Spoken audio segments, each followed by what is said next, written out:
En ce deuxième dimanche du Carême, l'évangile qui nous est donné à lire, c'est le récit de la transfiguration.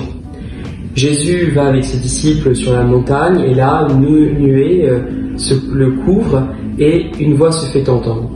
Puis il décide de redescendre à quelques jours de la Passion. La parole de l'évangile qui me touche particulièrement, c'est la phrase de Dieu le Père « Celui-ci est mon Fils bien-aimé, écoutez-le ».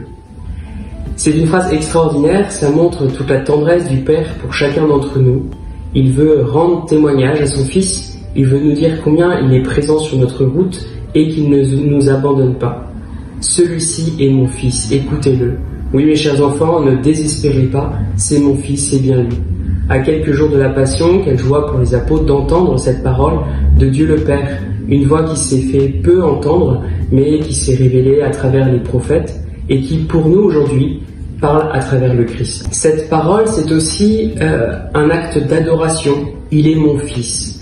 Les disciples près de Jésus sont là et adorent le Fils transfiguré.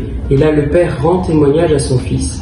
C'est une invitation à toujours se souvenir que Jésus est présent là dans nos vies et que nous sommes appelés à l'adorer, à monter sur la montagne, à sortir de nos quotidiens pour l'adorer comme le Père nous y invite. Enfin, c'est une invitation à annoncer Jésus, à dire comme le Père, c'est le Fils bien-aimé, écoutez-le.